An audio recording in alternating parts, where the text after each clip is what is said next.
네, 형제자매님들 안녕하세요. 네, 다들 평안하시죠? 잠깐 같이 기도하고 주일 말씀 시작하도록 하겠습니다. 우리 영혼을 사랑하시고 천국에 오기를 원하고 계시는 살아계시는 하나님 아버지, 죄 많고 허물 많은 저희들, 죄악 가운데서 태어나 하나님이 눈에 보이지 않아서 없는 줄만 알고 보이는 세상 것만 쫓아 살아가던 저희들, 아무 소망 없이 살아가는 저희들을 먼저 사랑해 주셔서 친히 이 땅까지 오셔서 저희들의 모든 죄를 담당해 주시고 십자가에 피 흘려 주심으로 말미암아 우리의 죄를, 인생의 모든 죄를 영원히 속죄하여 주시고 주님께서 부활하심으로 말미암아 이루신 그 크고 귀한 복음을 저희가 듣고 이제 믿음으로 하나님의 자녀로 천국 갈 수 있는 친백성으로 거듭나게 해주신 은혜에 진심으로 감사드립니다.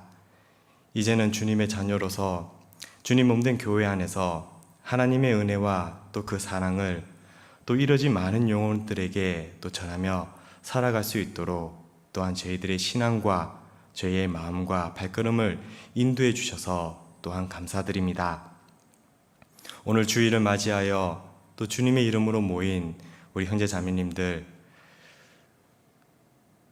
이 약하고 험난한 세상에서도 평안을 유지하며 또 늘 감사하며 또 기쁘게 살아갈 수 있도록 또 말씀으로 교훈하여 주시고 또한 힘 주시고 또 형제 자매님들과 함께 서로 사랑하며 또 기도하며 또 주님의 일을 해 나갈 수 있도록 또한 저희들 모든 환경과 여건을 인도해 주심에 감사드립니다. 함께 해야 되지만 사정으로 인하여 참석지 못하는 또 형제자매님들이 있다면 또 모든 환경 살펴주시고 또 마음만큼은 더욱 주님을 향할 수 있도록 더욱 함께 해주시고 또 우리 가운데 또 건강으로 인하여 고통을 받고 있는 분들이 있다면 또 어려움을 당하고 있는 분들이 있다면 주님의 자비와 또 은혜로서 더 함께 해주시기를, 위로해 주시기를 기도합니다. 국내뿐만 아니라 해외에서도 또 많은 이들이 또 고통받고 또 힘들어하고 있습니다. 그 가운데서도 주님의 자비와 긍휼이 함께하며 특별히 저희 교회를 지켜주시고 또 해외에서도 복음 전하고 계시는 선교사님과 또 저 협력하고 계시는 형제자매님들의 가정과 건강을 지켜주시기를 간절히 기도합니다. 오늘도 필요한 양식으로 채워주시고 오직 주님의 뜻만이 나타나서 정말 주님을 향하며 살아가는 저희들의 마음과 또 신앙이 되기를 간절히 바라고 원합니다. 함께하여 주시고 인도하여 주시길 원하면서 우리를 사랑하시는 우리 구주 예수님 이름으로 기도드렸습니다. 아멘. 네, 먼저 성경, 구약 성경 열왕기상 3장을 찾아보겠습니다.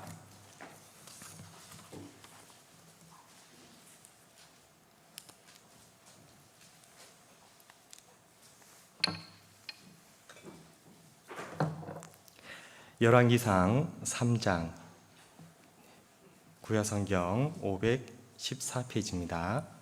열왕기상 3장 16절 말씀입니다.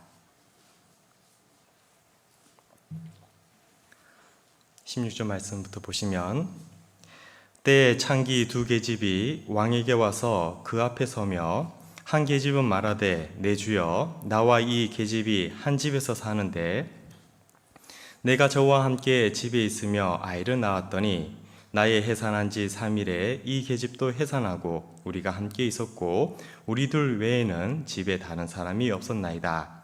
그런데 밤에 저 계집이 그 아들 위에 누움으로 그 아들이 죽으니 저가 밤중에 일어나서 계집종 나의 잠든 사이에 내 아들을 내 곁에서 가져다가 자기의 품에 누이고 자기의 죽은 아들을 내 품에 누였나이다. 미명에 내가 내 아들을 젖먹이려고 일어나 본즉 죽었기로 내가 아침에 자세히 보니 내가 낳은 아들이 아니더이다 하매 다른 계집은 이르되 아니라 산 것은 내 아들이요 죽은 것은 내 아들이라 하고 이 계집은 이르되 아니라 죽은 것은 내 아들이요 산 것이 내 아들이라 하며 왕 앞에서 그와 같이 쟁론하는지라. 왕이 가로되 이는 말하기를 산 것은 내 아들이요 죽은 것은 내 아들이라 하고, 저는 말하기를 아니라 죽은 것이 내 아들이요 산 것이 내 아들이라 하는도다 하고, 또 가로되 칼을 내게로 가져오라 하니 칼을 왕의 앞으로 가져온지라. 왕이 이르되 산 아들을 둘에 나눠 반은 이 아이에게 반은 이에게 주고 반은 저에게 주라. 그 산 아들의 어미 되는 계집이 그 아들을 위하여 마음이 불붙는 것 같아서 왕께 아뢰어 가로되 청컨대 내 주여 산 아들을 저에게 주시고 아무쪼록 죽이지 마옵소서 하되, 한 계집은 말하기를 내 것도 되게 말고 내 것도 되게 말고 나누게 하라 하는지라. 왕이 대답하여 가로되 산 아들을 저 계집에게 주고 결코 죽이지 말라. 저가 그 어머니라 하매 28절은 같이 읽겠습니다. 온 이스라엘이 왕이 심리하여 판결함을 듣고 왕을 두려워하였으니 이는 하나님의 지혜가 저희 속에 있어 판결함을 봄이더라. 미국에서 가장 인기 있는 스포츠인 미시축구 잘 아실 겁니다. 슈퍼볼이라고 하는데요. 이 미시축구의 선수인 하인스 워드라는 슈퍼볼 영웅이라는 별명까지 얻은 선수가 있습니다. 정말 강하게 보이는 이 선수에게 사람들은 그에게 눈물을 흘리게 하고 싶으면 그의 어머니 이야기를 꺼내면 된다라고 말을 합니다.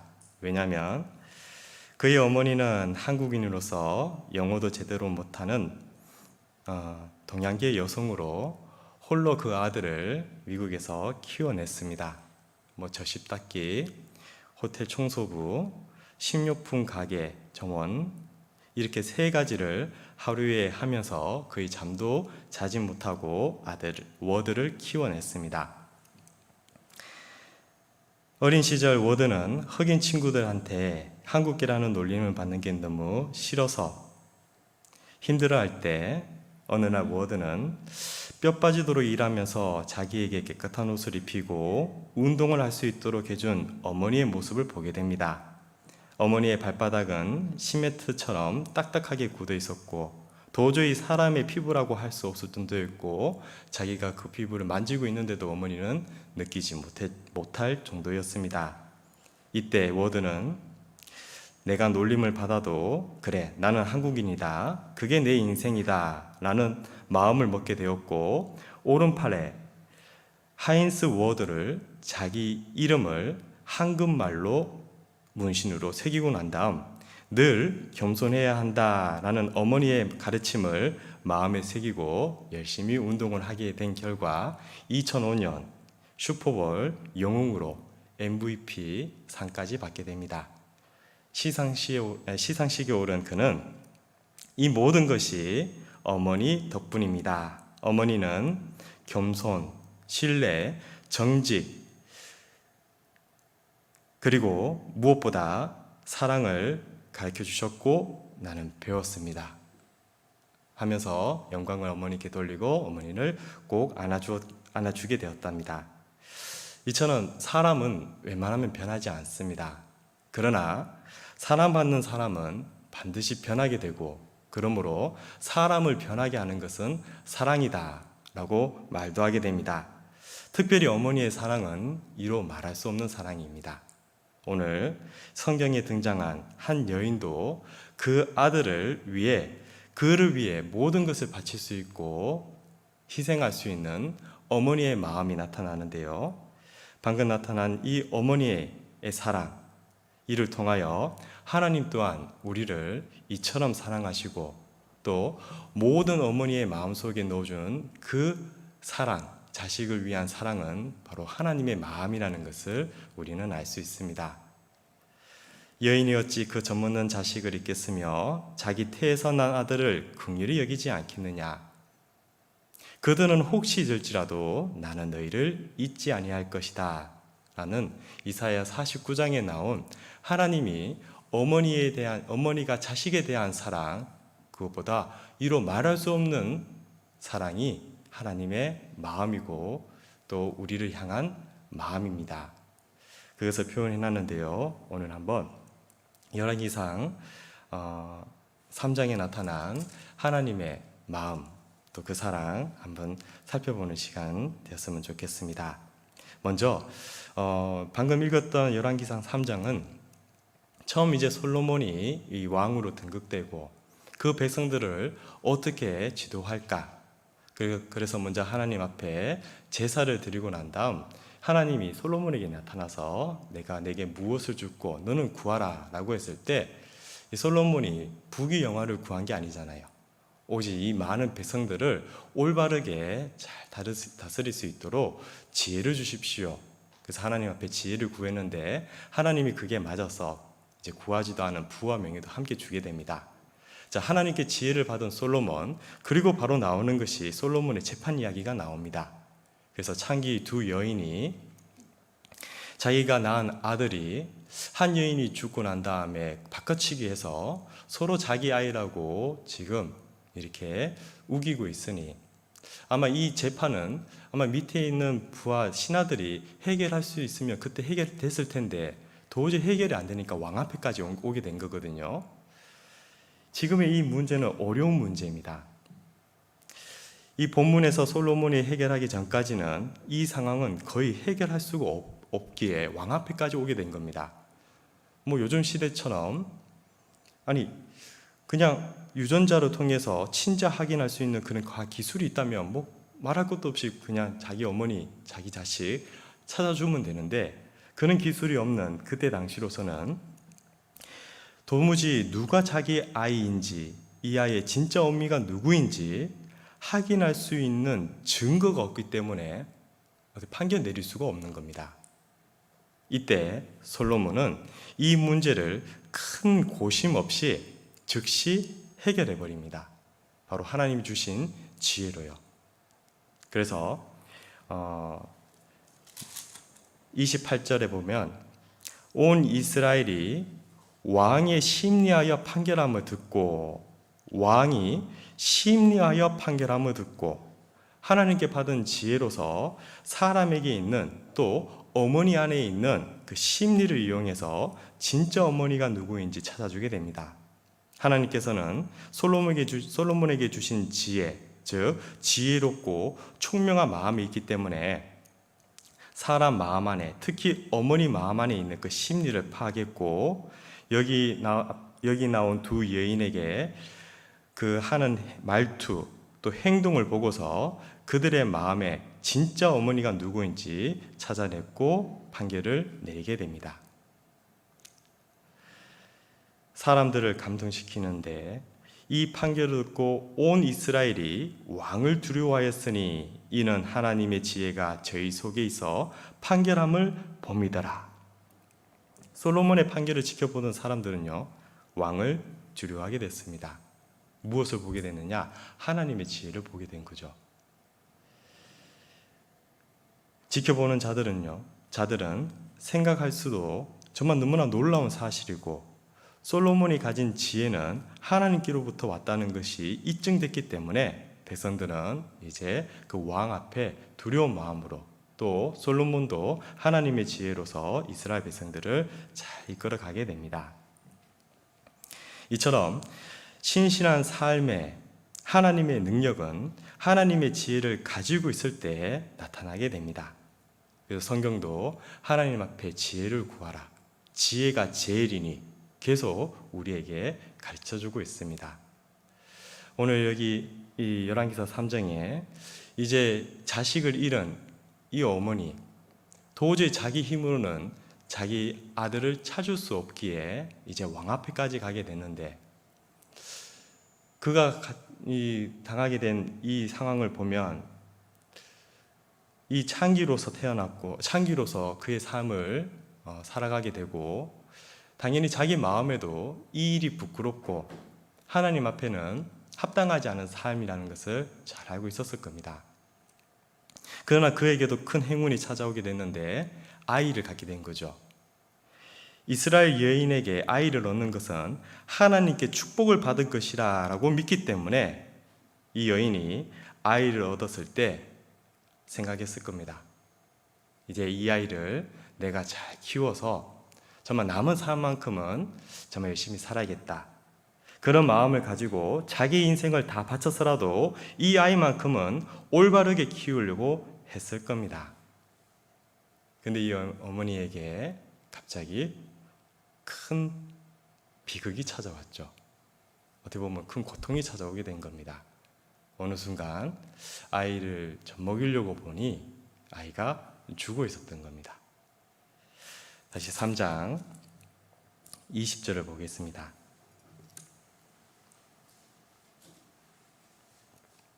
20절에 저가 밤중에 일어나서 계집종 나의 잠든 사이에 내 아들을 내 곁에서 다 가져다가 자기의 품에 누이고 자기의 죽은 아들을 내 품에 누였나이다.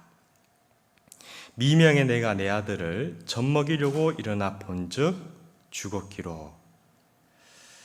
정말 이제 아이에 대한 모든 아이에게 희망을 걸고 아이만큼 올바로 키워봐야겠다는 그 마음으로, 사랑하는 마음으로 미명의 새벽에 아이에게 젖을 먹이려고, 아이가 울어서 깬 게 아닙니다. 밥 달라고 울어서 깬 게 아니라 정말 아이에게 이제 젖을 먹일 시간이 되니 젖을 주려고 이제 아이를 봤는데, 미명에 내가 내 아들을 젖 먹이려고 일어나 본즉 죽었기로. 근데 그 아이가 죽어 있었습니다. 아이를 갖게 된 희망과 기쁨도 잠시, 한순간에 비극과 절망이 찾아오게 된 겁니다. 이 어머니는 생각했을 거예요. 미명이다 보니까 새벽입니다. 아직 어두울 때입니다. 아들을 보니 죽어 있는 겁니다. 너무나 비극이고 절망인 그는 생각하게 될 겁니다. 자기 자신을 먼저 돌아보겠죠. 내가 창기였던 삶, 정말 하나님 앞에 부정한 삶을 살았기에 받는 징계로구나. 아마 자기 자신도 돌아보게 될 겁니다. 진짜 자기 아들이 죽은 걸로 알고 있으니까. 그러면서 그 아픔과 고통의 시간, 그러면서 마지막은 또 돌아보게 되겠죠. 회개 시간을 갖게 될 겁니다. 왜? 진짜 자기 아들이 죽은 줄로 알고 있으니까. 그는 너무나 아프고 고통이었지만 그는 어두운 가운데서 자신을 돌아보면서 자식이 죽은 것에 대한 슬픔과 그 고난을 그대로 받고 있었습니다. 자, 인생에서 이런 어둠의 시간, 누구에게나 다 있잖아요. 구원받기 전에 우리의 삶도 어떻게 보면 이와 같은 삶입니다. 죄 가운데 태어나서 죄 많은 세상에서 아무 소망 없이 하나님 앞에서 죽음만을 앞두고 살아가는 인생, 어둠 가운데 살아가는 인생이나 마찬가지입니다. 어둠의 그늘 아래에 있다. 사망의 그늘 아래에 있다. 사탄의 건세 아래에 있다. 무엇보다 소망이 없다. 그 어머니가 자식에게 모든 것을 이제 걸고 이제 한번 제대로 살아봐야겠다는 마음을 두고 그렇게 기쁨과 감사함으로 살아가는 그 순간도 잠시 아들이 죽은 것을 보고 또 하나 모든 것을 내려놓고 어둠 가운데서, 고통 가운데서 울고 있습니다. 그처럼 우리도 구원받기 전의 삶을 가만히 살펴보면 우리 또한 죄의 그늘, 죽음의 그늘, 사탄의 그늘의 건세 안에서 소망 없이 살아가는 우리의 모습도 이와 같다고 볼 수 있습니다. 예수님은, 성경은 어둠과 죽음의 그늘에 앉은 자에게, 성경 전체를 보면 사람은 모두 어둠과 죽음 안에, 그 그늘 안에 앉아 있다. 즉 어머니가 자식을 잃는 고통, 그 비극, 절망, 우리도 똑같이 느끼고 공감할 수 있다는 겁니다. 그래서 하나님 없는 인생, 하나님을 떠난 인생, 사람이 흑암과 사망의 그늘에 앉아 공고와 쇠사슬에 매여 있는 인생, 정말 고통과 슬픔 가운데 있는 인생이라고 성경은 말하고 있습니다. 그래서 본문 잠깐 잡아 놓으시고요. 우리 시편 107편 한번 찾아보겠습니다.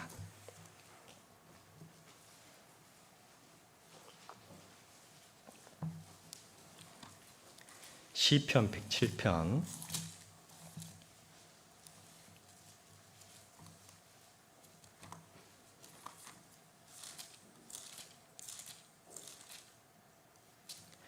10절 10절 말씀입니다.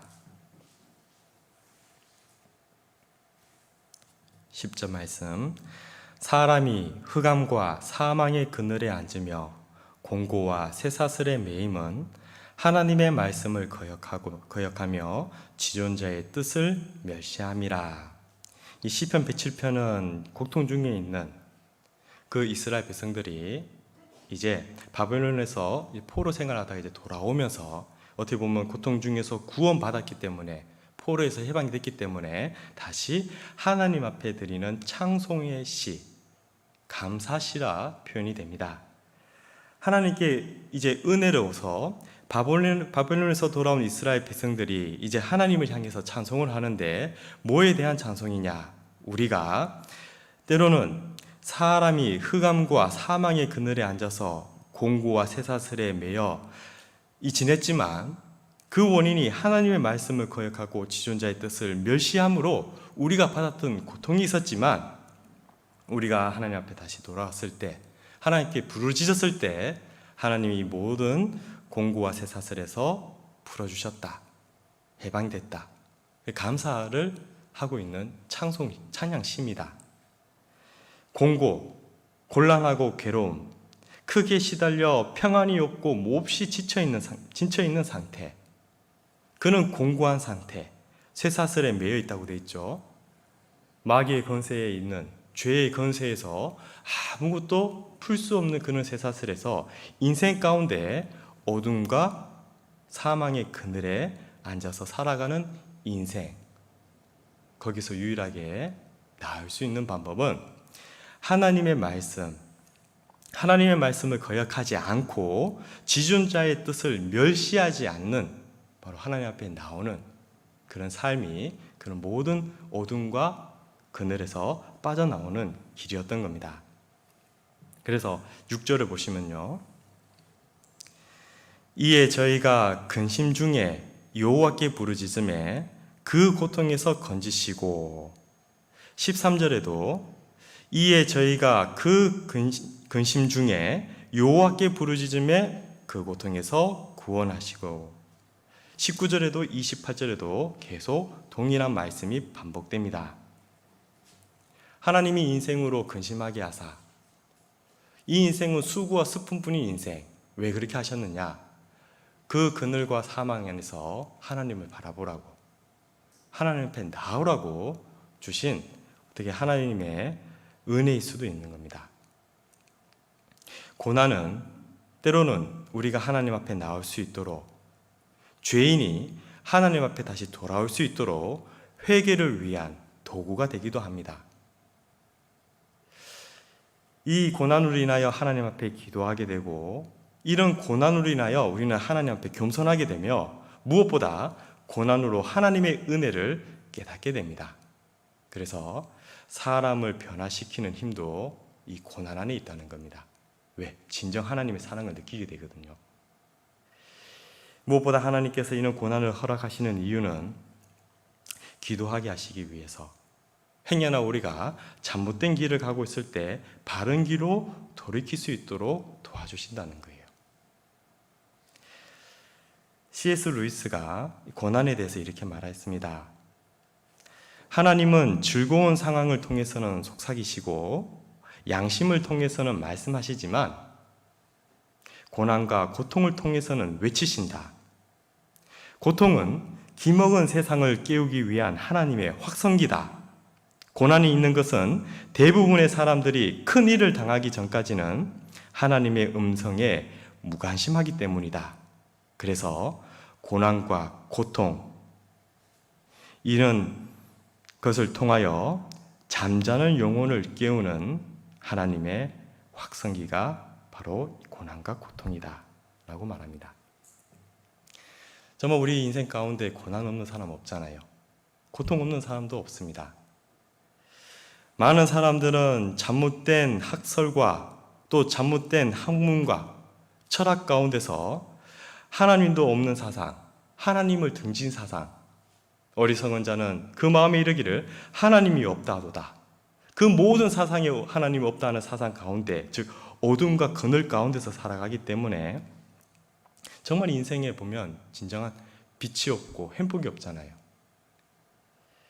세상 안에서 그래도 하나님 주신 찾고자 하는 종교심이 있고 양심이 있기 때문에 그래도 하나님을 찾고자 하는 마음으로 종교도 가져보지만 세상 종교 또한 그늘 밑에서 사람들이 만든, 죽음의 그늘 안에서 사람들이 만든 종교이기 때문에 그 안에서도 빛을 찾을 수가 없는 겁니다. 심지어 이제 기독교라는 이 간판 안에서 하나님을 믿는다고 하는 교회 안에서도 성령이 역사하지 않는 그런 교회 안에 있다면 그것 또한 그늘 아래 있는 생활과 똑같은 겁니다. 평생 배우나 진리를 알지 못하고 지식에 이르지 못한다는 말씀처럼 정말 성령이 역사하는 교회가 아닌다면 그 교회 안에서도 늘 어둠과 그늘 안에 지내는 것과 똑같다는 거예요. 무엇보다 인생에 그래서 즐거움을 찾고자 세상 친구를 찾아가지만, 그래서 인생의 즐거움과 쾌락을 찾고자 나름대로의 행복을 누리고자 세상 안에서 더욱더 헤매지만 그것은 또한 더욱더 어둠 가운데 들어가는 세상 그늘 안에 들어가는 자와 똑같다는 겁니다. 그래서 흑암과 사망의 그늘의 아래에 있다. 먼저는 정말 하나님을 찾지 못한다면, 하나님을 향하지 못한다면 평생의 그는 하나님을 등진 상태이기 때문에 늘 어두운 가운데 지낼 수밖에 없는 겁니다. 그래서 하나님께서는 악인은 그 길을, 불의한 자는 그 생각을 버리고 여호와께로 돌아오라. 그리하면 그가 긍휼히 여기시리라.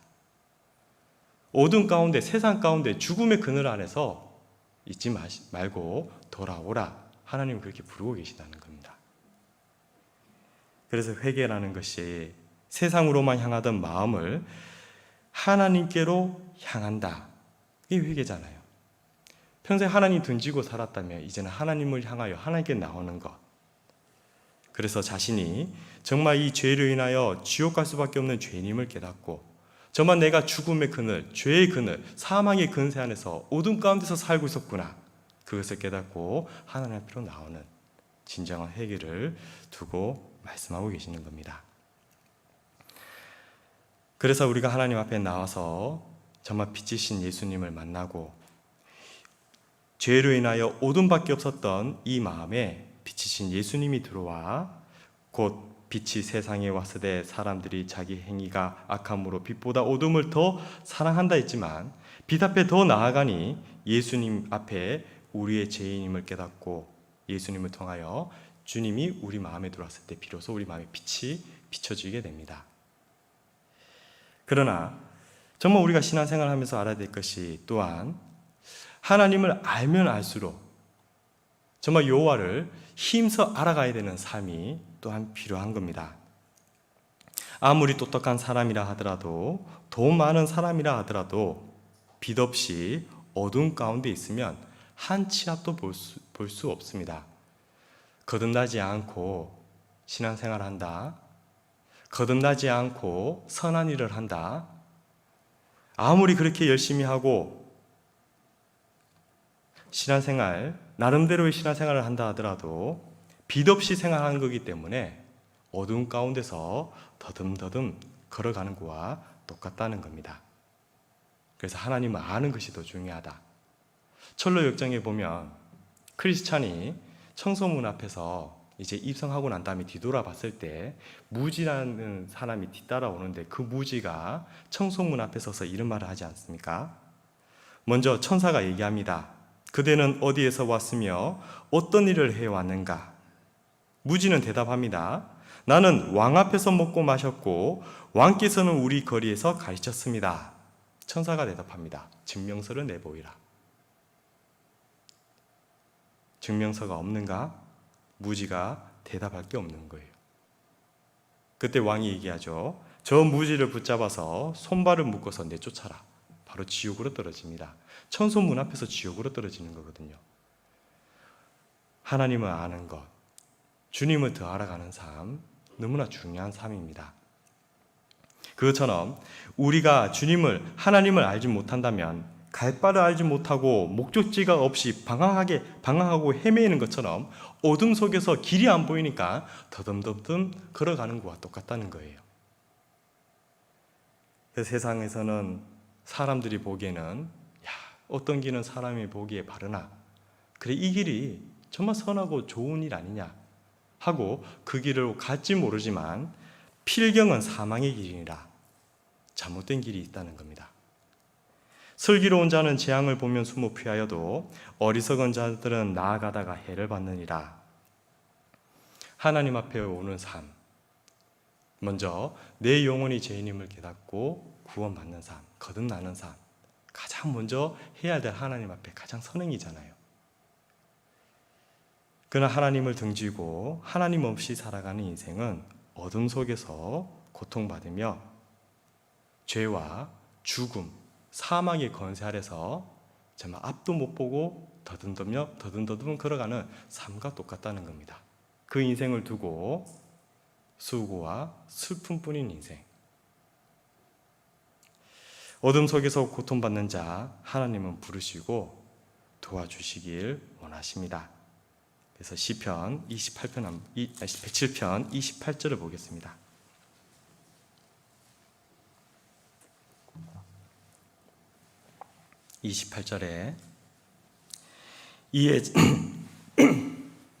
이에 저희가 그 근심 중에서 여호와께 부르짖음에 그 고통에서 인도하여 내시고 강풍을 평정히 하사 물결로 잔잔케 하시는도다. 시편 107편 30절은 같이 읽어보겠습니다. 저희가 평안함을 인하여 기뻐하는 중에 여호와께서 저희를 소원의 항구로 인도하시는도다. 죄 많은 이상, 죄 많은 인생, 어둠, 그 그늘에서 신음하고 있는 인생, 하나님은 부르시잖아요. 돌아와라. 어둠 속에서 고통받고 있는 자, 하나님은 부르시고 도와주십니다. 그래서 이에 저희가 그 근심 중에서 여호와께 부르짖음에 그 고통에서 인도하여 내시고 광풍을 평정케 하사 물결로 잔잔케 하시는도다. 저희가 평온함을 인하여 기뻐하는 중에 여호와께서 저희를 소원의 항구로 인도하시는도다. 정말 우리가 하나님을 바라봤을 때 정말 하나님께로 돌아오면 정말 인생의 죄 문제 해결되고요. 맞죠? 정말 그 죽음의 두려움에서 그 사탄의 권세 안에서 풀려나서 정말 하나님 앞에서 기쁨이 뭔지, 이 악하고 험난한 세상에서도 진정한 평안이 무엇인지, 진정한 행복이 무엇인지 그걸 깨닫고 살아가게 됩니다. 여호와께 부르짖으라. 근심 중에서 여호와께 부르짖음에 고통에서 인도하여 내시고 강풍을 잔잔케 해버리시고 결국 우리를 소원의 항구로 인도하시는도다. 다시 오늘 주인공을 한번 돌아와 보겠습니다. 정말 그 부정한 삶을 살면서 나름대로 하나님 앞에 자신의 그 부끄러움도 내놓고 살았던 그 여인, 그러나 아이를 얻었다는 그 기쁨으로, 어떻게 보면 하나님께 축복을 받았다는 그 기쁨으로 이제 아이만큼은 올바르게 잘 키우자, 그런 희망을 가지고 아이를 잘 키우려고 했습니다. 정말 사랑했겠죠. 근데 그 아이가 죽은 거예요. 그 새벽에, 그 미명에 아이를 젖먹이려고 보니 죽어 있기에 그 닥쳐오는 그 비극과 그 슬픔과 그 고통 다 받으면서 어떻게 보면 자신을 많이 돌아보게 됐을 겁니다. 그래, 나 같은 여인이 어떻게 이런 큰 축복을 얻겠느냐. 그러면서 하나님 앞에 정말 자신을 돌아보면서 회개하면서 그렇게 눈물로 보내는 시간일 수도 있을 겁니다. 자, 그런데 정말 하나님 앞에 부르짖음에 근심과 고통에서 하나님은 반드시 환희와 희망으로 바꿔주시는 역사를 하신다는 거예요. 다시 본문 돌아보겠습니다. 열왕기상 3장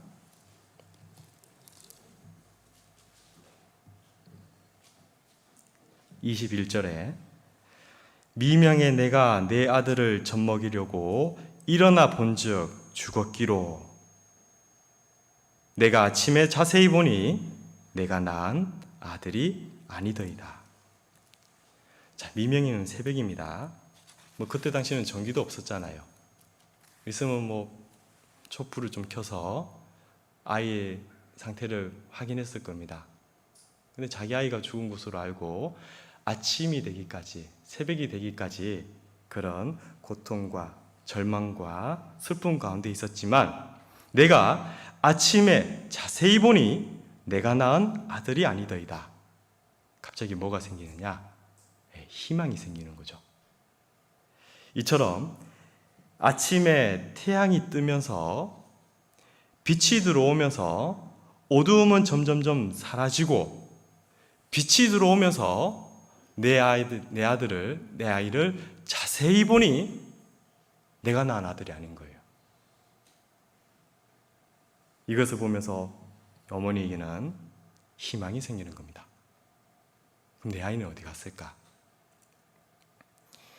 정말 빛이 들어왔을 때, 어둠에서 빛이 들어왔을 때 모든 것이 밝게 보이고 우리 인생에서도 빛이신 예수님을 만났을 때 진짜 인생의 참된 길이 무엇인지 보이고 또 우리가 걸어가야 될 길이 어떤 길인지 친히 보여주시고 또 그 신앙의 길을 걸어가면서도 때로 어둠이 들어오고 또 그늘이 들어와 있을 때도 우리가 하나님께 부르짖는다면 하나님은 친히 또 길을 보여주십니다. 무엇으로? 빛으로.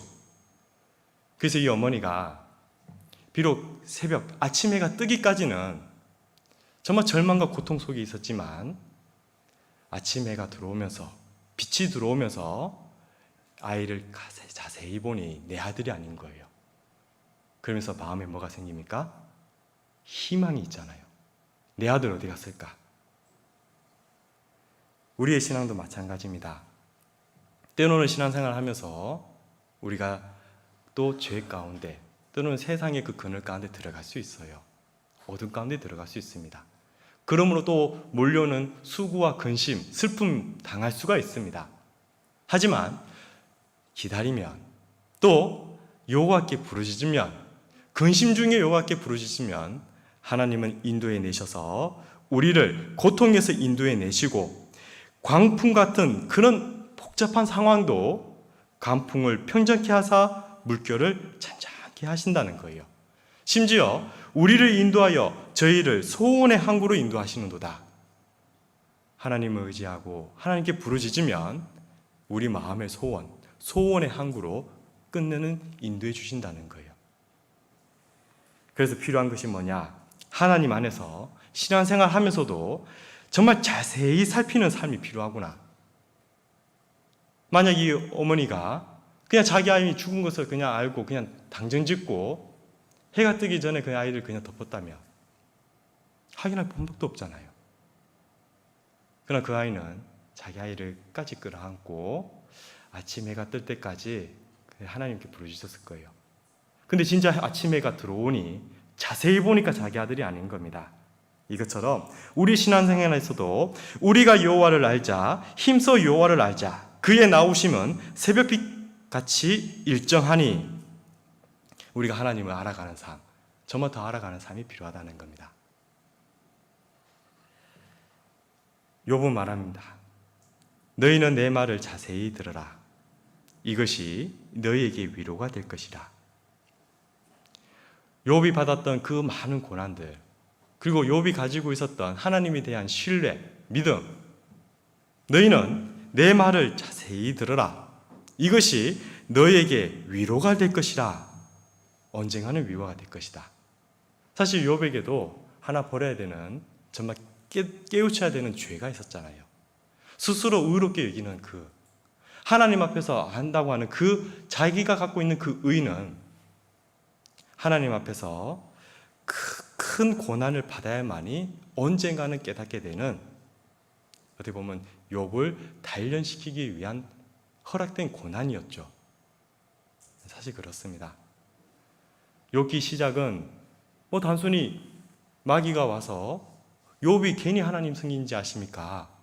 하나님이 허락했던 그런 축복이 있으니까 섬기지 않습니까? 한번 그거 모든 거 한번 쳐보십시오.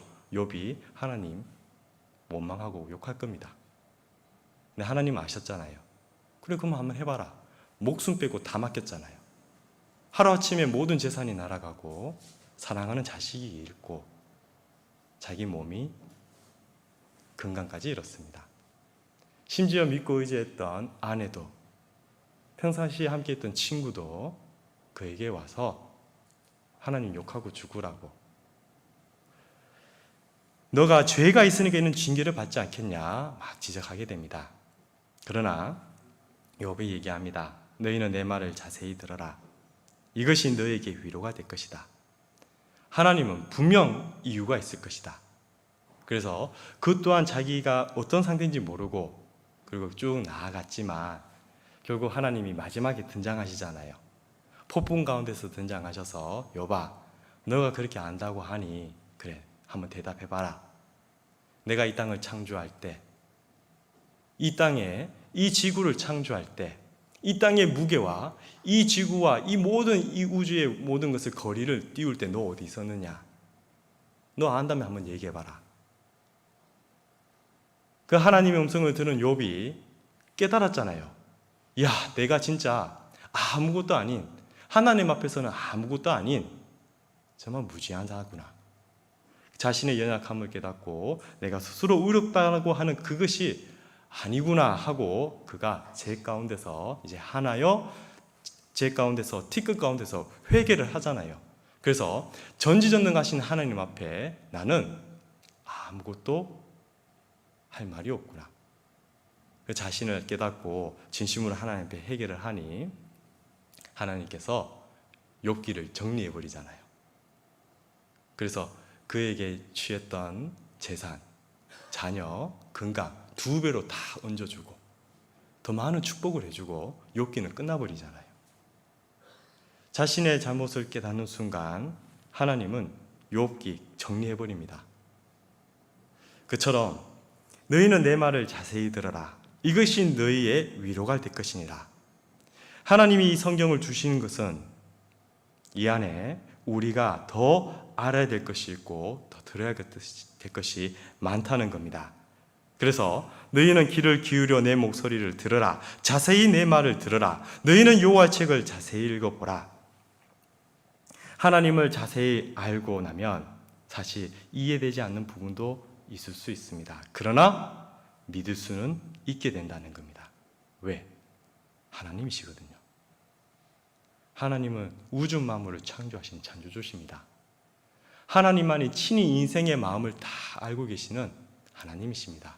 사람은 외모로 보지만 하나님은 중심을 보시고, 사람은 자기 생각으로 살아가지만 하나님은 한 치 앞도 보지 못하는 사람의 인생이지만 하나님은 인생의 인류의 시작과 끝을 한 번에 보고 계시기 때문에 그 누구보다 우리들이 걸어갈 길을 잘 아시기 때문에 우리의 갈 길을 친히 보여주신다는 겁니다. 그래서 우리가 때로는 필요한 것이 뭐냐? 구원받지 못한 사람, 죄와 사망, 죽음에서 살아가는 그런 사람들은 하루빨리 하나님께로 돌아와서 진정한 빛 예수님을 받음으로 인생에서 참된 행복, 즉 영생을 누려야 되겠죠. 받아야겠죠. 그러나 구원받은 그리스도인들도 혹시 신앙생활 가운데 그늘 안에 들어간다면, 어두운 가운데 들어간다면 정말 하나님 앞에 더 부르짖는 삶, 하나님을 더 알아가는 삶이 필요하다는 겁니다. 그리고 무엇보다 기다릴 수 있는 믿음이 필요하다는 거예요. 시편 130편 찾아보겠습니다.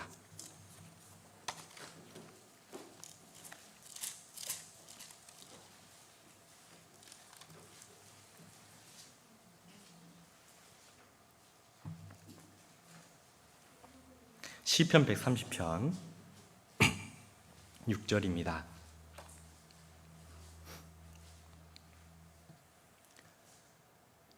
시편 130편 6절. 파수꾼이 아침을 기다림보다 내 영혼이 주를 더 기다리나니 참으로 파수꾼의 아침을 기다림보다 더하도다. 우리의 신앙에서 필요한 것이 파수꾼이 아침을 기다리는 마음, 즉 지금 당장은 앞이 보이지 않아도, 지금은 당장은 너무 캄캄해서 답답하고 더듬더듬 거릴지 몰라도 하나님이 빛을 비춰주신다면, 그때가 된다면 그때까지 기다리는 믿음이 필요하다는 거예요. 파수꾼이 아침을 기다리는 그 기다림, 얼마나 간절할까요? 때로는 적이 나타날 수도 있고, 때로는 환경이 너무 추울 수도 있고 무서울 수도 있고, 사람이 가장 두려움을 느끼는 것이 어둠이라고 하잖아요. 그 캄캄한 밤에, 그 새벽에 파수꾼이 기다리는 것 딱 하나입니다. 아침, 밝은 아침이 이제 오면 자기 임무도 끝날 뿐 아니라 밝히 보이게 되니까 이제 이 파수꾼이 기다리는 것은 아침입니다. 그것처럼 우리도 하나님 앞에서 필요한 것은 기다리는 마음이에요. 하나님은 때로는 우리가 가정 전도를 할 때, 때로는 소중한 영혼을 전도할 때 왜 이렇게 빨리 안 될까? 그렇다 하더라도 기다려라. 왜? 우리가 선을 행하되 낙심하지 말지니 피곤하지 아니하면 때가 이름에 거두리라. 하나님은 우리를 먼저 기다려주셨잖아요. 얼만큼? 하루가 천년같이, 천년을 하루같이. 하나님은 기다려주십니다. 왜? 사랑이니까. 사랑의 정의가 먼저, 사랑은 오래 참고 기다림부터 시작되잖아요. 가족 전도를 하면 왜 이렇게 빨리 안 될까? 소중한 영혼을 전도하면 왜 이렇게 빨리 안 될까? 그러나 우리가 선을 행하더라도 낙심하지 마라. 왜? 피곤하지 아니하면 때가 되면 반드시 거두리라. 피곤하지 아니하면 그 원어를 살펴보면 자꾸 미룬다는 뜻입니다. 나 피곤해, 이제 전할 마음 힘이 없어. 그게 아니라 다음에 해야지, 다음에 자꾸 미루는 그것을 피곤하다는 원어의 뜻이 있어요. 그렇다면 하나님은 우리에게 이 복음을 전할 수 있는 기회를 주시고, 그 기회가 있을 때마다 우리가 전한다면 때가 되면 반드시 거두리라. 그래서 주 예수를 믿어라. 그리하면 너와 내 집이 구원을 얻으리라.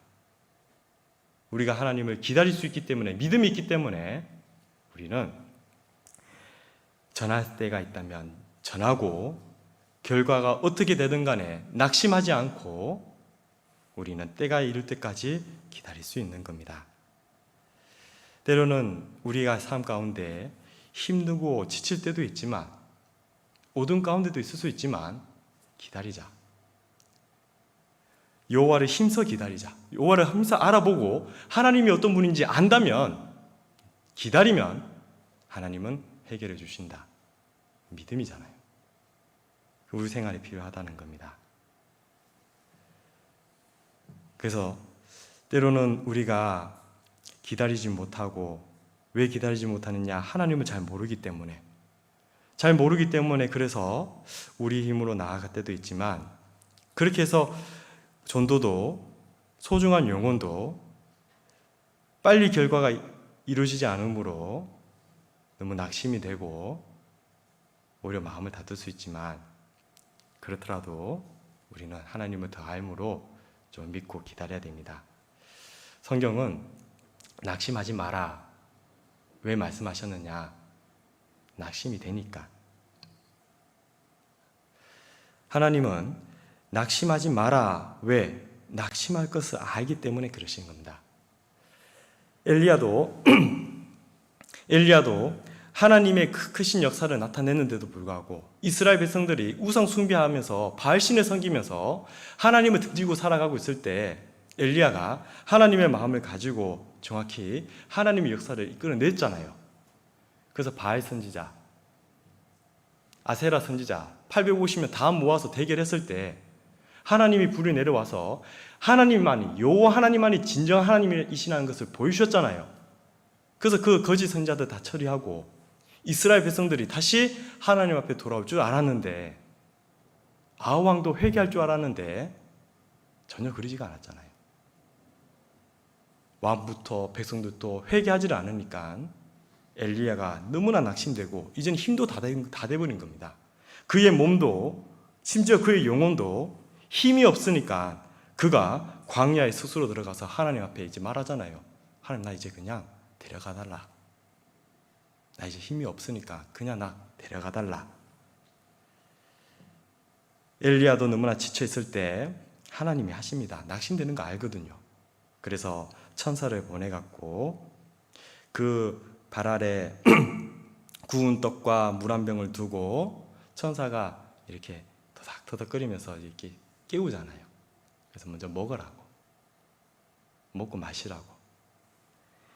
엘리야가 얼마나 기운이 없는지 그걸 먹고 마셨는데 다시 잠들어 버리잖아요. 그럼 또 기다리잖아요. 하나님은 기다리고 또 천사를 보내서 다시 일어나서 먹어라. 그렇게 해서 그를 하나님 곁으로 다시 인도하여 하나님의 음성을 들으니 알고 봤더니 바알에게 무릎 꿇지 아니한 7천인이 있다. 너 혼자 아니다. 걱정하지 마라. 그것을 쭉 알려주잖아요. 그래서 엘리야가 새 힘을 얻고 하나님에게 받은 사명을 끝까지 다 그 길을 끝까지 걸어가잖아요. 그래서 엘리야에게 모든 것을 인수인계하고 자기 일을 딱 마칩니다. 그것처럼 낙심하지 마라. 예수님도 피곤한 제자들에게 그래, 좀 자고 쉬어라. 먹을 것과 입을 것을 우리에게 주고 심지어 쉴 수 있는 시간을 주시고 하나님은 먼저 기다려 주신다는 겁니다. 회복할 때까지. 그래서 때로는 기다리는 시간이 필요하다. 밝은 아침까지 기다리는 시간 필요하다는 겁니다. 때로는 우리 영혼이 피곤하고 우리 몸이 너무나 피곤할 때, 때로는 낭망될 때 하나님은 말씀하십니다. 그가 나를 푸른 초장에 누우시며 쉴만한 물가로 인도하시는도다. 주님은 우리의 목자가 되시고 우리의 지친 마음과 지친 몸을 양을 인도하는 목자처럼 하나님은 우리를 인도해서 때로는 푸른 초장에 쫙 누이면서 먼저는 많이 먹어라. 그래서 풍성하신 하나님 말씀을 많이 먹게 해주시고 또 쉴 만한 물가에 가서 좀 쉬어라.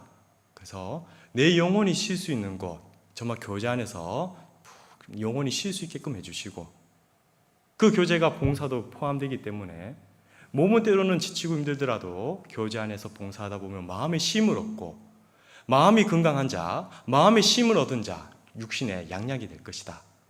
그래서 어느 순간 이 육신도 회복이 되고 그러면서 하나님이 허락하신 그 길을 우리는 끝까지 걸어갈 수 있는 거예요. 그래서 때로는 기다리고 무엇보다 하나님을 더 알아가는 삶, 자세히 살펴볼 필요가 있는 겁니다. 이 여인이 어두울 때는 자기 아이가 죽은 것처럼 죽은 것으로 느꼈죠. 죽은 것을 알았죠. 왜? 확인할 방법이 없으니까. 진짜 자기 아이가 죽은 것처럼 알고 슬픔과 고난 가운데 있었지만 기다렸습니다. 아침 빛이 들어옵니다. 빛이 내 아이를 비추니 내 아이를 가만히 살펴보니 내 아이가 아닌 거예요. 그럼 어떻게 됐을까? 내 아이 어디 갔을까? 진짜 어머니 이제 어떻게 합니까? 자기 아들 찾아 나서는 거예요. 다시 본문 열왕기상 3장으로 돌아오겠습니다.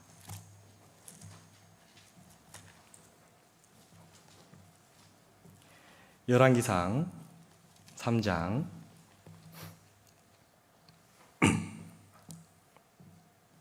21절에 미명에 내가 내 아들을 젖먹이려고 일어나 본즉 죽었기로 내가 아침에 자세히 보니 내가 낳은 아들이 아니더이다. 자세히 보니 내 아들이 아니다. 그럼 어떻게 됐느냐? 찾아보잖아요. 알고 보니까 20절에 저가 밤중에 일어나서 계집종 나의 잠든 사이에 내 아들을 내 곁에서 가져다가 자기의 품에 누이고 자기의 죽은 아들을 내 품에 누웠나이다. 내 아들 어디 갔을까? 저 여인에게 가 있구나. 이제 진짜 엄마는 자기 아들을 찾고자 발벗고 나서는 겁니다. 여기서 보면 19절에 19절에 나의 잠든 20절에 저가 밤중에 일어나서 계집종 나의 잠든 사이에 내 아들을 가져갔구나. 바꿔치기 했구나. 이것을 다 깨닫게 되는 겁니다. 이거 보면서 이거 신앙에서 잠들어 버리면 정말 귀한 걸 놓치겠다. 사실 우리는 우리 영혼이 이뤄질 염려는 없잖아요. 내 영혼은 더 이상 이뤄질 염려는 없습니다. 하지만 우리가 신앙생활 하면서도 신앙의 잠을 자게 된다면 저만 아들과 같은 귀한 존재를, 소중한 것을 잘못하면 빼앗길 수도 있겠구나. 다른 계집이 와서 바꿔치기 한 거잖아요. 이 마귀입니다, 마귀. 마귀가 와서 내 아들을 바꿔치기 하는 거거든요. 신앙생활에서 보면 혹 내가 신앙의 잠을 자고 있다면 우리는 깨어나야 됩니다. 일어나야 됩니다. 왜? 잘못하다가 정말 소중한 거 뺏깁니다. 에베소서 5장 14절에 그러므로 이르시기를 잠자는 자여 깨어서 죽은 자들 가운데서 일어나라. 그리스도께서 내게 비추시니라. 시편 13편에는 여호와 내 하나님이여 나를 생각하사 응답하시고 나의 눈을 밝히소서 두렵건대 내가 사망의 잠을 잘까 하오니다. 우리가 깨어있지 않으면, 잘못하고 신앙의 잠을 자고 있다면 어떻게 되느냐? 소중한 거 다 빼앗깁니다. 누구한테? 마귀한테요. 잠자는 자여 죽은 자들 가운데서 일어나라. 사실 죽은 자는 세상 가운데잖아요. 행여나 우리가 죽은 자 가운데서 세상 안에서 살아가고 있다면, 세상 안에서 마음 놓고 세상에서 안위를 누리며 세상에서 그냥 근심걱정하면서만 살아가고 있다면 그 안에서 잘못하면 귀중한 것을 다 빼앗깁니다. 정말 하나님 앞에 우리가 받아야 되는 영광 빼앗길 수 있습니다. 하나님 앞에 돌려드려야 될 영광 빼앗길 수 있습니다. 하지만 영원토록 비춰야 되는 세상에서 가장 값진 영혼, 나와 연결되어 있는 영혼, 소중한 영혼들, 신앙의 잠을 자고 있다면, 사망의 잠을 자고 있다면 빼앗길 수 있습니다. 이 여인이 나의 잠든 사이에 내 아들을 내 곁에서 가져다가 자기 품에 놓이고 자기가 잠든 사이에 자기 아들을 빼앗아가 버린 거예요. 지금도 마귀는 우리의 신앙의 잠을 재우고 많은 영혼, 정말 천하보다 귀한 영혼, 내가 꼭 건져야 되는 그 귀한 영혼들을 다 빼앗아서 지옥으로 끌고 가고 있습니다. 그래서 내가 사망의 잠을 잘까 두려워해야 됩니다. 누가 사망의 잠을 잘까요? 왜 우리는 사망의 잠을 자면 안 될까? 베드로전서 5장을 찾아보겠습니다.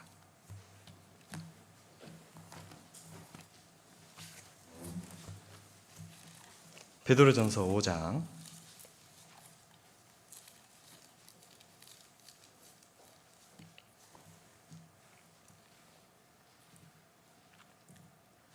8절입니다. 8절 너희는 8절 근신하라 깨어라 너희 대적 마귀가 우는 사자같이 두루다니며 삼킬 자를 찾나니 9절은 같이 읽겠습니다. 너희는 믿음을 굳게 하여 저를 대적하라. 이는 세상에 있는 너희 형제들도 동일한 고난을 당한 줄 알미니라. 베드로전서 5장 8절에 왜 우리가 사망의 잠을 자면 안 되느냐? 근신하라 깨어라. 왜? 너희 대적 마귀가 우는 사자같이 두루다니며 삼킬 자를 찾는데 누구냐? 사망의 잠을 자고 있는 자 그냥 삭혀버립니다. 자 보세요. 베드로 사도가 마지막 공고하면서 성도들에게 말하기를 근신하라 깨어라. 왜? 너희 대적 마귀가 삼킬 자를 찾고 있다. 어떻게? 두루 돌아다니면서. 마귀의 특징 중에 하나는 부지런한 거잖아요. 마귀는 쉬는 거 없습니다. 마귀는 두루 돌아다니면서 신앙의 잠, 사망의 잠을 자고 있는 자 그냥 삼켜버립니다. 뭐처럼? 우는 사자처럼. 마귀가 우는 사자처럼 두루 다니며 삼킬 자를 찾는다고 됐습니다. 자, 마귀가 언제 울까요? 마귀는 사자가 언제 우냐면 먹을 감 앞에 두고 마지막으로 표를 하는 겁니다. 저거 못 잡아 먹으면 내가 죽거든요. 또 언제 옵니까? 자기 영역 표시할 때. 내가 이렇게 표하지 않으면, 울지 않으면 내 땅 빼앗기니까. 그래서 먹잇감이 딱 보이면, 표적이 보이면 안 놓칩니다. 그리고 그 표적 물었다면 안 놔줍니다. 그렇게 마귀는 우는 사자처럼 두루 돌아다니며 삼키차를 찾고 있다는 거예요. 특히 신앙의 잠을 자고 있는 자, 사망의 잠을 자고 있는 자. 그래서 우리는 근신하라, 깨어라, 깨어 있어야 되는 겁니다. 그런데 왜 이 사도 베드로는 이 말씀을 하셨을까? 누가 사망의 잠, 누가 신앙의 잠을 자고 있을까? 가장 많이 넘어지는 것이 바로 생활 염려에 넘어지기 때문에 그렇습니다. 그래서 6절을 보시면요, 그러므로 하나님의 능하신 손 아래서 겸손하라. 때가 되면 너희를 높이시리라. 너희 염려를 다 주께 맡겨버리라. 이는 저가 너희를 공고하심이라. 그리고 난 다음에 근신하고 깨어 있으라고 되어 있습니다. 자, 그러면 아시죠? 마귀가 지금 누굴 노리느냐? 염려에 잡혀 있는 자, 염려에 잡혀 있는 자, 신앙의 잠을 자고 있는 자, 사망의 잠을 자고 있는 자, 타켓으로 마귀는 두루 돌아다니고 있다는 겁니다. 왜 이 염려를 먼저 두고 근신하라, 깨어라, 너희 대적 마귀가 우는 사자처럼 같이 두루 돌아다니며 삼키자를 찬다고 말씀하셨을까요? 많은 그리스도인이 대부분 신앙의 잠을, 사망의 잠을 염려로 인해서 자기 때문에 그렇습니다. 너희 염려를 다 주께 맡겨버리라. 왜 주께 맡겨라고 했을까요? 이 염려라는 그 원어의 뜻을 보면 분열이라는 뜻을 가지고 있습니다. 분열, 가른다, 나눈다는 뜻이죠. 뭐에부터? 염려가 들어오는 즉시 하나님과의 나의 관계가 멀어진다는 겁니다. 그래서 염려, 그거 하나님께 맡겨라. 왜 맡겨라고 했을까? 그 염려 하나님이 책임질 거니까. 왜 하나님 앞에 맡기라고 했을까? 너희 염려를 다 하라고 했죠. 다 맡겨야 된다. 왜? 마귀가 있기 때문에. 이 마귀가 우는 사자처럼 돌아다닌다고 했습니다. 타켓으로 본다면, 한번 물었다면 장난삼아 물은 게 아닙니다. 사자가 이 먹잇감 못 먹으면 자기가 죽는데 먹잇감 잡았는데 장난치고 보내줄까요? 아니라는 겁니다. 물면 안 놔주는 거예요. 그것처럼 마귀 때문에라도 염려는 다 주께 맡겨라. 그리고 하나님이 누구냐? 전지전능하신 하나님이 아니냐? 하나님이 다 해결할 수 있는 분이니까 하나님 앞에 맡기라는 겁니다. 그래서 마귀가 우는 사자처럼 표현되어 있는데요, 왜 그리스도인이 이 염려로 인하여 많은 신앙의 잠을 잘까? 사실 마귀가 틈타는 것이 있잖아요. 마귀로 틈을 타지 못하게 하라. 그 틈내는 것이 욕심, 분냄, 이성에 대한 욕망, 때로는 절망과 낭망, 불편, 불만, 이런 것을 가지고 이 틈을 타고 마귀가 들어올 수 있지만, 마귀가 가장 잘 타고 들어오는 것이 바로 염려라는 거예요. 그리스도인이 신앙생활 하면서 다른 것은 다 정리가 됩니다. 다른 것은 웬만하면 일깨울 수 있어요. 하지만 염려만큼은 다 하나님 앞에 맡기지 않는다면 염려로 인하여 우리의 신앙을 잠들게 되고, 그런 그리스도인을 마귀는 놓치지 않고 와서 물어버립니다. 그래서 예수님께서 말씀하셨잖아요. 누가복음 21장입니다.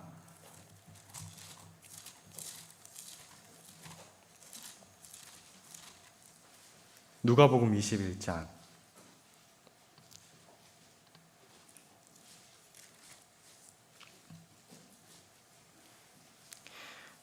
21장 34절입니다.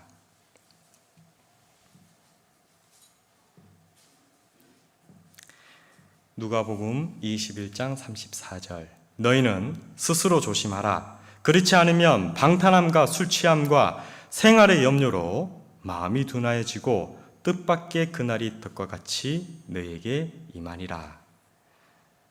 너희는 스스로 조심하라. 무엇을 조심하라? 방탕함, 그리고 술 취함. 사실 이 두 가지는 잘 안 넘어지잖아요. 방탕하고 싶어도 방탕할 시간이 있어야지, 물질이 있어야지. 구원받은 그리스도인이 어떻게 술에 젖어들어서 술 취함으로 살아갈 수 있을까? 구원받은 그리스도인이 두 가지는 웬만하면 안 넘어집니다. 이놈굴이 나야 신앙에 잠 안 잡니다. 그러나 생활의 염려로 마음이 둔해지고 생활 염려로 많은 그리스도인이 신앙의 잠을 많이 자게 됩니다. 왜? 염려는 안 없어지거든요. 그래서 이런 말이 있지 않습니까? 걱정이 쌓인 한 사람이 물었습니다. 목사님, 제게 걱정 없는 곳을 가르쳐 주십시오. 저도 그런 곳에서 살고 싶습니다. 그러자 목사님이 대답했답니다. 예, 저기 넘어 있는 공동묘지로 가십시오. 인생에서 염려가 없는 곳, 근심 걱정이 없는 곳은 딱 한 군데밖에 없습니다. 어디입니까? 묘지입니다. 죽음이 왔을 때 인생의 염려가 사라지는 겁니다. 다시 말해서 살아있는 동안은 생활의 염려 끊임없이 몰려온다는 거예요. 그 염려에 사로잡히면 신앙의 잠을 잘 수 있고, 신앙의 잠을 자고 있는 그리스도인, 마음이 둔해진 그리스도인, 마귀가 타겟으로 본다는 거예요. 그래서 세상의 염려 가만히 보면 이런 거잖아요. 80년생에 한 스위스 한 노인이 자신의 생애에서 자신의 시간 동안 염려를 도대체 얼마나 했을까? 그래서 먼저는 한번 시간으로 한번 인생을 돌아보니 잠자는데 26년 걸렸고, 일하는데 노동하는데 21년 걸렸고, 밥 먹는데 6년 걸렸고, 기다리는데 5년 걸렸다. 심지어 세수하는데 세면하는데 228일 걸렸고, 넥타이 매는데 18일 걸렸으며,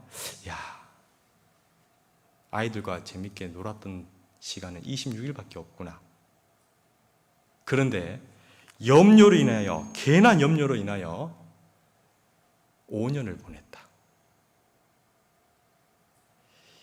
5년 동안 염려에 붙잡혀서 정말 해야 될 아이들과 재밌게 놀아야 되는 시간 보내지 못하고, 사랑하는 사람들과 함께 즐거운 시간도 못 보내고, 정말 이 염려로 인해서 오히려 힘있게 살아가야 될 그 시간이 허비됐구나. 그래서 이 염려를 두고 염려에 부로잡힌 자, 이거는 신앙의 끝이 된다. 그러나 반대로 이 염려에서 해결된 자, 신앙의 시작이 된다. 그렇죠. 조지 뮬러가 말한 겁니다.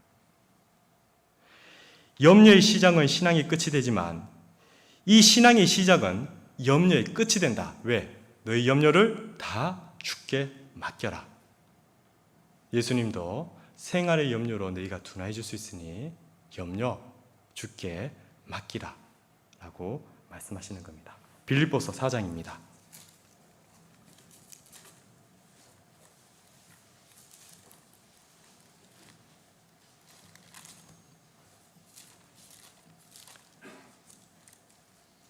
빌립보서 4장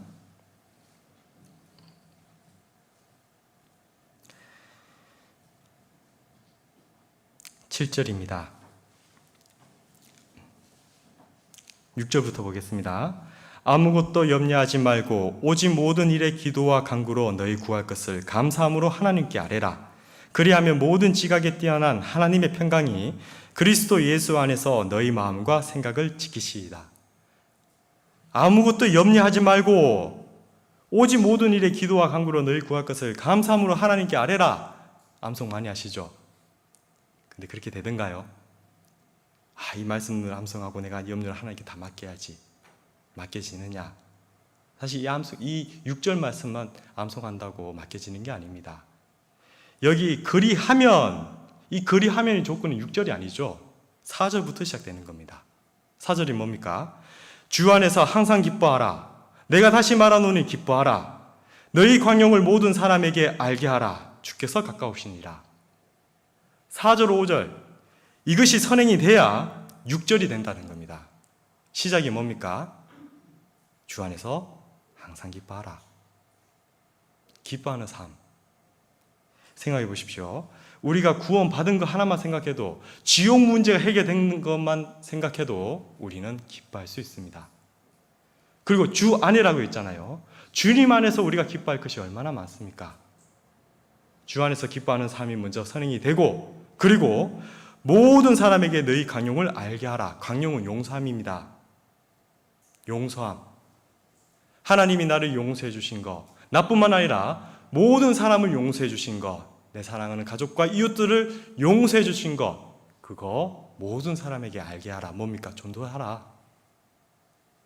무엇보다 주께서 가까우시니라. 주님 곧 오신다.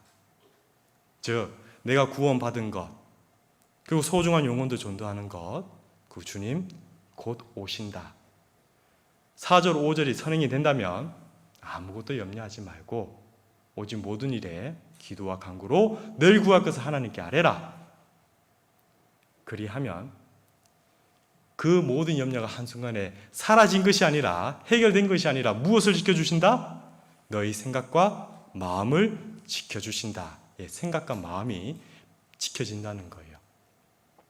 마음과 생각이 지켜졌는데 생활은 안 변할까요? 변하고 말고요. 마음과 생각이 지켜지고 있는데, 평안함이 있는데, 감사함이 있는데 염려에 부르잡힐까요? 그러지가 않는다는 거예요. 그러나 내가 주 안에서 기뻐하지도 않으면서, 이 복음을 전하지도 않으면서, 주님 곧 오신다는 것을 생각지도 않으면서, 주님 만날 것을 생각지도 않고 살아간다면 내 염려 하나님께 맡겨야지. 안 맡겨집니다. 절대 안 맡겨집니다.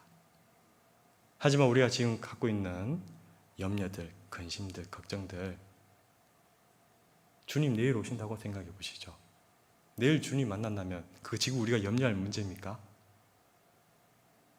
주님 오신다면 복음이 이방인에게 전해지는 기회는 더 이상 사라지는데 내가 염려에 붙잡혀서 그대로 있으면 되겠습니까? 주님 앞에 섰을 때 내일 주님 오신다는데 그럼 내가 기뻐하는 삶을 못 살고 산다면 혹시 부끄러운 가운데 주님 앞에 설 수도 있지 않습니까? 주님 언제 오실지는 모르지만 주님 만날 것을 생각하고 이 복음을 전하는 일에 최선을 다하며 무엇보다 주 안에서 감사하는 삶을 사는 그리스도인에게는 절대 염려에 붙잡히지 않습니다. 염려가 올라온다 하더라도 너희는 염려를 다 주께 맡겨버려라. 주님께 맡길 수가 있는 거예요. 그래서 우리는 주님께 우리 염려 맡겨버리고 우리가 진정으로 염려하고 걱정해야 되는 것은 주님의 근심이죠. 주님이 걱정하는 근심들, 하나님이 걱정하고 있는 근심하고 있는 내용들, 그걸 우리가 해야 되지 않습니까? 고린도 후서 7장입니다.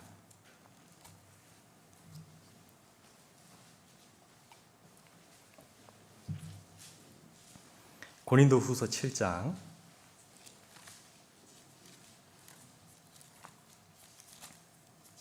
10절입니다. 고린도 후서 7장 10절. 하나님의 뜻대로 하는 근심은 후회할 것이 없는 구원에 이르게 하는 회개를 이루는 것이요 세상 근심은 사망을 이루는 것이니라. 보라, 하나님의 뜻대로 하는 이 근심이 너희로 얼마나 간절하게 하며 얼마나 변명하게 하며 얼마나 분하게 하며 얼마나 두렵게 하며 얼마나 사모하게 하며 얼마나 열심 있게 하며 얼마나 벌하게 하였는가. 너희가 저 일에 대하여 일절 너희 자신의 깨끗함을 나타내었느니라. 우리가 갖고 있는 생활 염려 그 하나님께 맡기면 사실 하나님이 전지전능하신 하나님이 그 해결 안 해주시겠습니까? 그러나 우리가 생활 염려는 하나님께 맡기지만 우리가 진짜 근심하고 염려해야 될 것은 바로 하나님이 갖고 계시는 근심과 염려입니다. 하나님의 뜻대로 하는 근심이 뭐냐? 혹시 내가 첫사랑을 버리고 살지는 않는가? 왜? 우리 시대는 라오디게아 교회 시대거든요. 사랑이 식어지는 시대잖아요. 그래서 혹시 내가 하나님의 사랑이 점점 식어지지는 않는가? 심지어 그 첫사랑을 버리고 살고 있지는 않는가? 심지어 우리의 신앙이 뜨겁지도 않고 차갑지도 않게 미지근하게 살고 있지 않은가? 이것이 하나님이 근심하고 있고 정말 하나님이 염려하는 건데 이것을 우리가 해야 되지 않을까요? 주님과 멀어지는 것들이 있다면 거기에 대해서 더 근심해야 되지 않을까요? 너희는 이 세상을 사랑하지 마라. 이 세상을 사랑하는 것, 하나님을 근심시키는 건데 혹시 내가 세상 문화에, 세상 재미에, 세상 쾌락에 빠져서 하나님과 주님과 점점 멀어지고 있지는 않은가?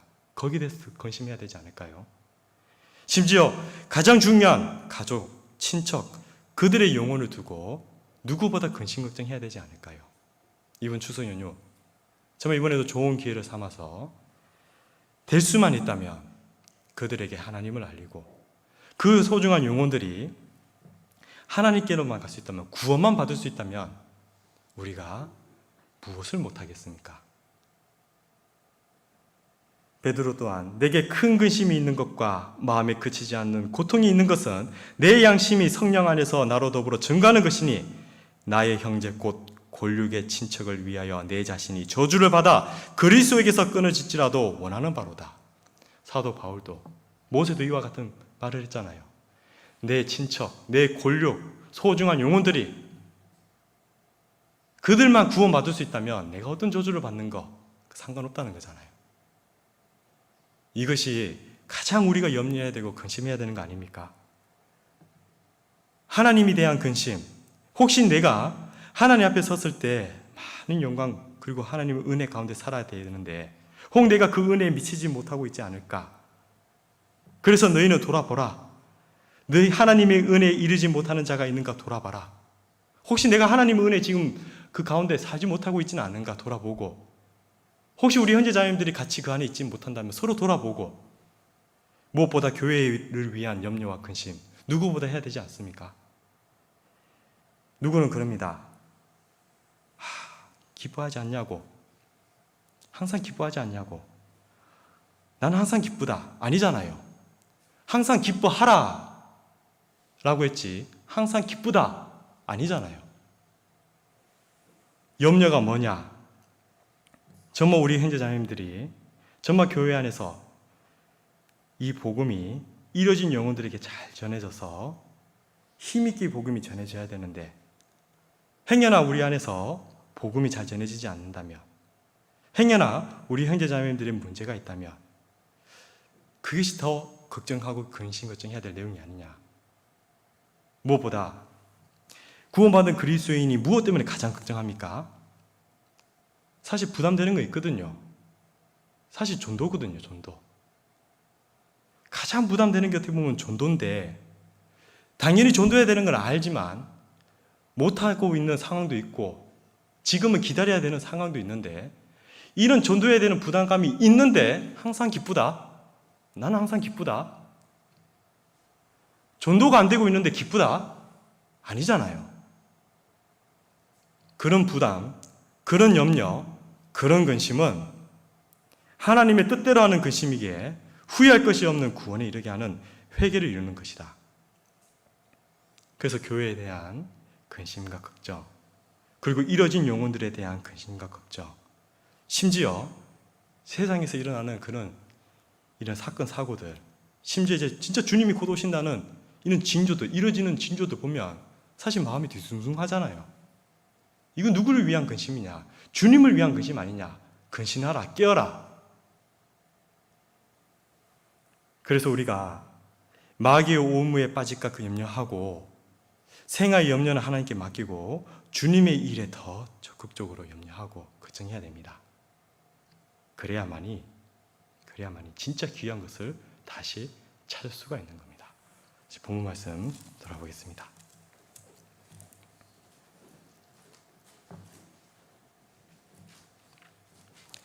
본문 말씀 열왕기상 3장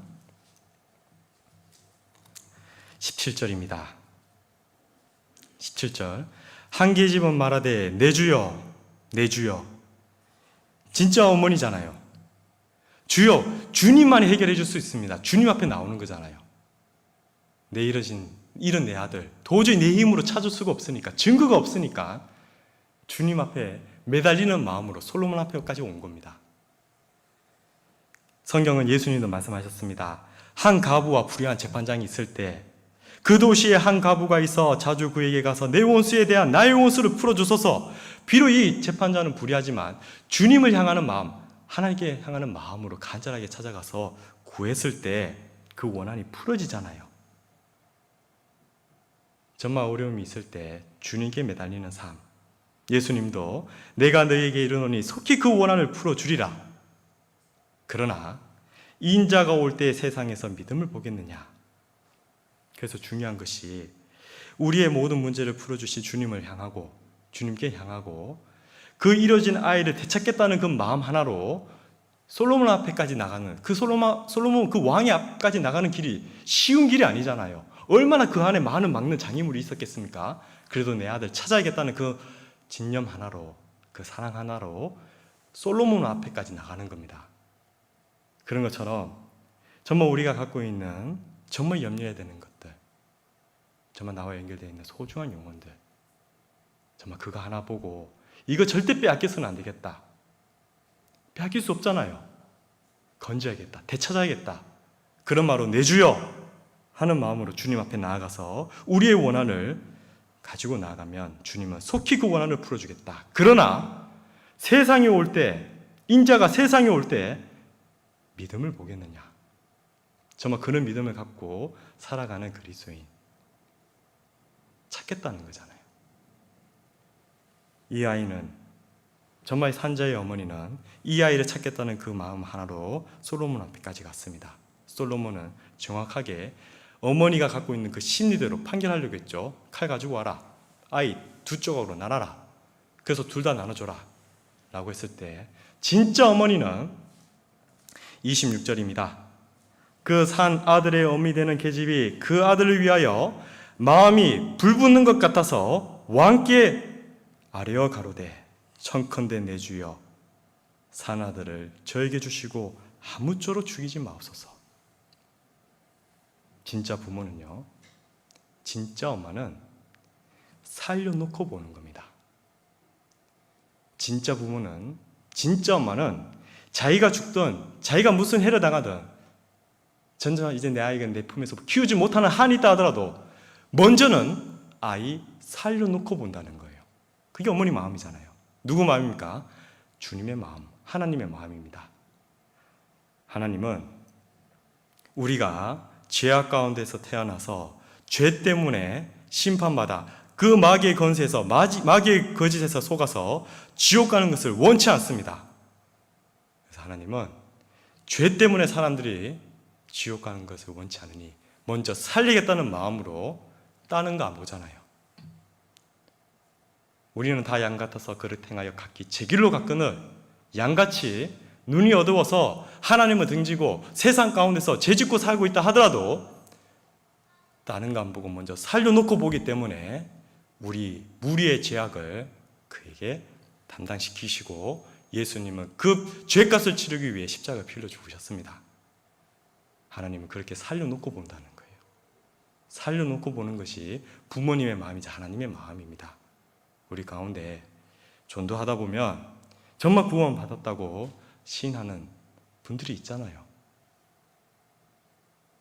정말 그거 의심 너무 해버리면 하나님은 정말 먼저 살려놓고 보는데 하기 수양회 때 그 성령의 역사가 크게 일어나는 그 가운데 구원의 역사가 있잖아요. 크게 있잖아요. 그들이 돌아가서 다시 세상으로 들어가든 잘 못 사든 그건 둘째 치고 그 안에서 정말 회개한 자 하나님 살려놓고 봅니다. 구원시키고 본다는 거예요. 그게 하나님 마음. 이 산자의 어머니가 그 마음에 불붙는 것 같아서 왕께 아뢰되 청컨대 내 주여 죽이지는 마옵소서. 살려만 주옵소서. 부모님 마음입니다. 살려놓고 보는 거예요. 그래서 한번 구원이 영원한 구원이 되는 겁니다. 한번 구원해 주시고 자녀 삼아 주신 그 영혼 결코 이르지 않습니다. 내가 내 허물을 빽빽한 구름에 사라진 같이 내 죄를 안개에 사라진 같이 도말하였으니 다 해결해놨으니 돌아와라 돌아오라. 하나님 주여 살려만 주십시오. 죽는 걸 못 본다는 거예요. 부모님 마음이자 어머니의 마음이자 하나님의 마음이었던 겁니다. 그래서 이렇게 자녀를 먼저 살려놓고 보니 그 마음에 불붙는 그 정말 어머니의 마음을 보니 솔로몬이 진짜 어머니를 다 찾아주잖아요. 해결해 주잖아요. 그런 것처럼 이제 우리가 정말 구원받은 우리가 주님의 자녀로 살아갔을 때 하나님은 어떻게 해주시느냐? 살려놨는데 구원해 주셨는데 방치하느냐? 절대 방치 안 하십니다. 더 잘 살 수 있도록 더 지켜주시고 보호해 주시고 도와주신다는 거예요. 그래서 세상에서도 많은 사람들이 정말 주님 앞에 돌아와서 어둠과 사망이 그늘에 있지만 정말 빛 가운데로 나오면은 정말 빛이신 예수님을 발견하고, 그 예수님 안에서 구원받은 그리스도인들도 하나님을 더 알아가다 보면, 또 기다리는 마음과 믿음으로 더 알아가다 보면, 심지어 우리 안에 있는 어려움, 고난, 슬픈 고난이 있지만 조금만 기다리면 한순간에 아침빛이 들어와서 내 아이가 살아있다는 것을 알게 되고, 이 아이를 살리기 위해서 솔로몬 왕이 있잖아요. 내 아들을 찾아줄 수 있는 주가 있잖아요. 주님 앞에 나아갔을 때 다시 도로 찾는 것처럼 우리 신앙도 그렇게 살아갔을 때 반드시 아이를 되찾는 이 어머니의 마음처럼 우리도 되찾는 것이 많을 겁니다. 그리고 이 아이를 되찾은 이 어머니는 앞으로 어떻게 살까요? 어떻게 다시 찾은 아이인데 다시 빼앗길까요? 절대 빼앗기지 않을 겁니다.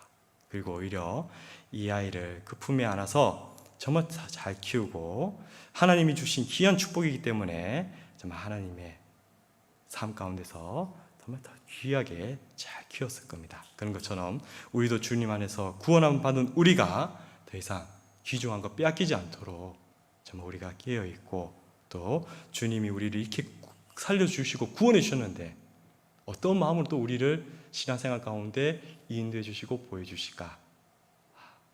부모님 마음이구나. 그 마음을 가지면서 살아갔으면 좋겠습니다. 기도하겠습니다. 우리 영혼을 사랑하시고 구원해 주신 고마우신 하나님 감사합니다.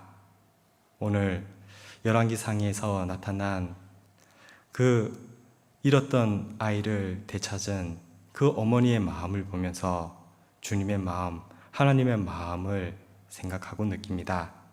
우리를 이렇게 사랑해 주시고 구원해 주신 주님, 이젠 또 주님 품 안에서, 또 주님 인도해 주시는 그 걸음 안에서 살아가면서 이제 우리에게 맡겨주신 너무나 소중한 것들 결코 마귀에게, 또 다른 이들에게 빼앗기지 않고 또 주님 앞에서 잘 간직하며 또 주님께 영광 돌리며 살아갈 수 있도록 인도해 주시기를 간절히 기도합니다. 이제 곧 다가오는 또 추수 연휴를 통하여 정말 소중한 영혼들 기도합니다. 주님 길 열어주시고 또 그 안에 허락되는 그 시간 안에서 또 주님의 영광을 나타내며 또 소중한 분들과 소중한 시간들을 보낼 수 있도록 도와주옵소서. 국내, 국외적으로 많은 어려움을 당하고 있는 그런 상황과 또 그는 이들에게 긍휼과 자비를 베풀어 주시고, 특별히 저희 교회와 선교사님과 협력하고 있는 형제자매님들을 더 사랑해 주시고 또 건강 지켜주시고 함께해 주시기를 간절히 기도하면서 우리를 사랑하시는 우리 구주 예수님 이름으로 기도드렸습니다. 아멘. 네, 찬송가 458장 같이 찬송하겠습니다. 찬송가 458장입니다.